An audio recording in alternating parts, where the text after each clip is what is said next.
Hello बच्चों, कैसे हो आप? बच्चों, कल हमने कुछ मैथ में कुछ टॉपिक पढ़ा हुआ था नंबर सिस्टम में, संख्या पद्धति में।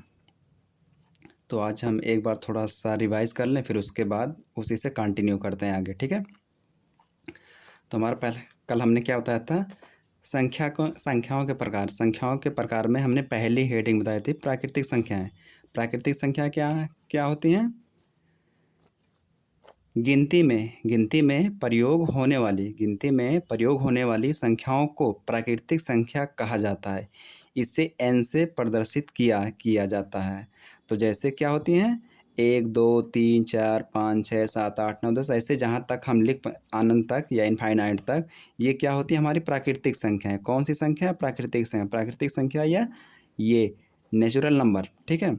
तो संख्याओं में पहली प्राकृतिक संख्याओं के प्रकार में हमने पहली हेडिंग डाला था प्राकृतिक संख्या। तो प्राकृतिक संख्याएं हमारी कंफर्म होगी। प्राकृतिक संख्या क्या क्या होती हैं? 1 2 3 4 5 6 7 8 9 10, ऐसे हम लिखते चले। ये सब प्राकृतिक संख्या होती हैं। और दूसरी हेडिंग हमने कल क्या बताया था? पूर्ण संख्याएं। तो पूर्ण संख्या में हमने पहले क्या बताया था? Whole number. प्राकृतिक संख्याओं में शून्य को शामिल करने के बाद क्या कह रहा है? प्राकृतिक संख्याओं में शून्य को शामिल करने के बाद इन संख्याओं को पूर्ण संख्याएं कहा जाता है। इसे W से प्राकृतिक प्रदर्शित करते हैं। ये जो हमारी प्राकृतिक संख्याएं होती हैं, प्राकृतिक संख्याओं के अगर हम आगे जीरो लगा दें, जैसे ये जीरो है, तो अगर हम प्राकृतिक संख्या जैसे हमारा ये 1 2 3 4 5 6 7 8 9 10, ये क्या हो जाएंगी? प्राकृतिक संख्या। अगर इन्हीं प्राकृतिक संख्याओं के पहले हम जीरो लगा दें, क्या लगा दें? जीरो, तो ये हमारी पूर्ण संख्याएं बन जाती हैं। ठीक बच्चों, समझ में आया? फिर आगे तीसरा है पूर्णांक संख्याएं, इंटीजर संख्या। तो हमने क्या होता है? पूर्णांक संख्या। हमने ये भी कल बताया हुआ था कि पूर्णांक संख्या क्या होती है। तो जब पूर्ण संख्याओं में क्या कर रहा है? जब पूर्ण संख्याओं में ऋणात्मक चिन्ह के साथ प्राकृतिक संख्याओं को भी शामिल कर लिया जाता है, तब वह पूर्ण संख्याएं कहलाती हैं। क्या कह रहा है? कि जब पूर्ण संख्याओं में ऋणात्मक चिन्ह के साथ प्राकृतिक संख्याओं को भी शामिल कर लिया जाता है, तब वह पूर्ण अंक संख्याएं कहलाते हैं। इन्हें I या Z से प्रदर्शित किया जाता है। जैसे क्या? कोई भी जीरो है, ये जीरो, अगर हम इसी संख्या में, ये जीरो है, तो जीरो के इधर ये पॉजिटिव संख्या होती है और जीरो के पहले हमारी निगेटिव संख्या होती है। ठीक है? तो अगर हम -1 भी ले लें, जीरो भी ले लें और +1 ले लें, तो ये क्या होती है? हमारी पूर्णांक संख्याएं होती हैं। पूर्णांक संख्याएं, इसके आगे हम +2 कर देंगे, +3 कर देंगे, इसके आगे -2 कर देंगे, फिर इसके आगे -3। ये हमारी पूर्ण संख्या क्या होती हैं? क्या हो जाती हैं? पूर्णांक संख्याएं। ठीक, समझ में आएगा बच्चों? फिर इसके आगे हमने बताया था कि सम संख्याएं क्या होती हैं? Even number. वे सभी प्राकृतिक संख्याएं जो 2 से पूर्णतः विभाजित हों, सम संख्याएं कहलाती हैं। क्या कहलाती हैं? सम संख्याएं। जैसे एग्जाम्पल हमने कल भी इसका बताया था। हमने क्या बताया था? कि जैसे मान लो 50 है, ये 20 है। अगर 20 को हम 2 से डिवाइड कर रहे हैं, तो ये 10 बार में कट जा रहा है। ठीक, 10 बार में कट, तो ये क्या है? 20 हमारी क्या है? ये एक सम संख्या है। मान लो 50 है, तो अगर 50 को हम 2 से डिवाइड कर दे रहे हैं, तो ये हमारी क्या हो जाएगी? सम संख्या हो जाएगी। 2 बार में गया, 2 2 जा 4, 1 आ गया, 10 आया, 2 5 जा 10। ये सब क्या हमारी? ये भी हमारी सम संख्या हो गई। तो सम संख्याएं वे प्राकृतिक संख्याएं होती हैं जो 2 से पूर्णतः विभाजित हो जाती हैं, मतलब पूरी तरीके से कट जाती हैं, वो सम संख्याएं कहलाती हैं। इसके आगे बच्चों हमने कल बताया था कि विषम संख्या क्या होती हैं। वे सभी प्राकृतिक संख्याएं जो 2 से पूर्णतः विभाजित नहीं होती हैं, विषम संख्याएं कहलाती हैं। जैसे 1 हो गया, 3 हो गया, 5 हो गया, 7 हो गया, 9 हो गया, 11 हो गया, 13, ये सब क्या हैं? हमारी संख्याएं विषम संख्या हैं। अब उसी से हम आगे शुरू कर रहे हैं। ठीक है? अभाज्य संख्याएं। अभाज्य संख्याओं में हमने क्या बताया था? अभाज्य संख्याएं। हाँ, तो हमने क्या? अभाज्य संख्याएं हम देख रहे हैं। प्राइम नंबर, एक से बड़ी वे सभी संख्याएं जो स्वयं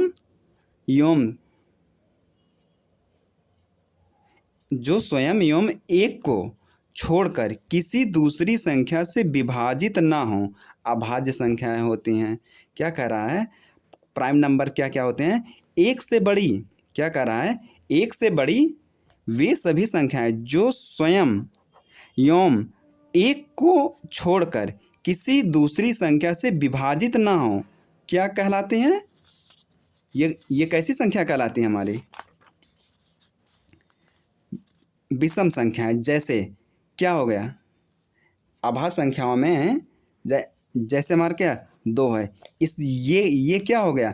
ये तो या तो 1 से डिविजिबल है, से डिवाइड होगा, या 2 से। इसी तरीके 3 है, ये 1 से डिवाइड होगा या 3 से। इसी तरीके से हमारी संख्या 5 है, तो ऐसे ही 5 हो गया, 7 हो गया, फिर 11 हो गया, 13। तो ये क्या होती हैं?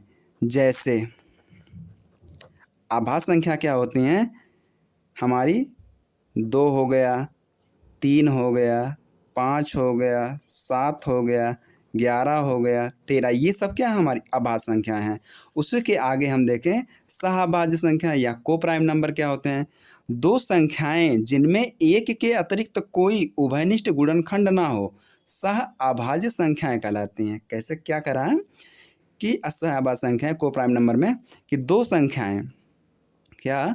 संख्याएं जिनमें एक के अतिरिक्त कोई उभयनिष्ठ गुणनखंड ना हो सहअभाज्य संख्याएं कहलाती हैं। जैसे 9 हो गया, 9 और 2, ठीक, 5 6 हो गया, फिर इसके आगे 11 15 हो सकता है। ऐसे ही ये सभी संख्या क्या होती हैं? हमारी सहअभाज्य संख्या होती हैं। इसके आगे क्या है? अभाज्य युग्म।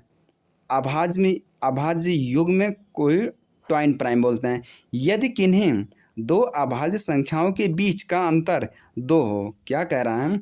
यदि किन्हीं 2 अभाज्य संख्याओं के बीच का अंतर 2 हो तो उन संख्याओं के युग्म को अभाज्य युग्म कहते हैं। युग्म मतलब जोड़ा कहते हैं। अब जैसे ये 3 हो गया और ये 5 हो गया, जब इसका अंतर निकालेंगे तो 5 माइनस 3 इक्वल कितना हो जाएगा? 2। तो ये क्या करा? वही करा। किन्हीं दो अभाज्य संख्या, अभाज्य ये हमारा 5 भी है और 3 है, के बीच का अंतर, इन दोनों का अंतर हमने निकाला, अंतर 2 हो तो 2 आया, तो उन संख्याओं के युग्म को अभाज्य युग्म कहते हैं। जैसे 11 में से 13 में से जब 11 जाएगा, 13 माइनस 11 कितना हो जाएगा? 2 बच जाएगा। 43 माइनस 41 कितना बच जाएगा? 2। तो इन्हीं सब संख्याओं को क्या बोला जाता है? अभाज्य युग्म। आगे है वास्तविक संख्याएं। अब वास्तविक संख्याएं क्या होती हैं? Real number. सभी परमेय और अपरमेय संख्याएं वास्तविक संख्याएं कहलाती हैं तथा इनका वर्ग हमेशा धनात्मक होता है। जैसे 5 हो गया, -2/3 हो गया, -1/5 अंडर रूट। ये सभी क्या हैं? हमारी वास्तविक संख्याएं हैं। बच्चों आज के लिए इतना ही। हाँ, अगर एक कल हमने पढ़ाया था, आज भी दोनों को बहुत अच्छे से हमने समझाया और आप लोग को बहुत अच्छे से समझ भी आया होगा। हमारी कोशिश करते हैं हम और अच्छे से समझाने के लिए, जैसे आप लोग को और अच्छे से समझ। हाँ, बस इतना कहेंगे बच्चों, आप लोगों के साथ जो भी बच्चे हैं पढ़ने वाले, उन लोग को ये मेरा चैनल बताइए कि यहाँ पे हम शुरू से अभी हमारी ये दूसरी क्लास है, हम स्टार्ट किए हैं। जिन लोग को हम पढ़ना है, हम बहुत बेसिक चीज़ें से शुरू किए हैं और बहुत पढ़ाते हुए आगे धीरे धीरे ऐसे बढ़ेंगे। ठीक है बच्चों, बस इतना ही। और हमारे चैनल को सब्सक्राइब करिए, अच्छा लगे कमेंट करिए, लाइक करिए बच्चों। धन्यवाद।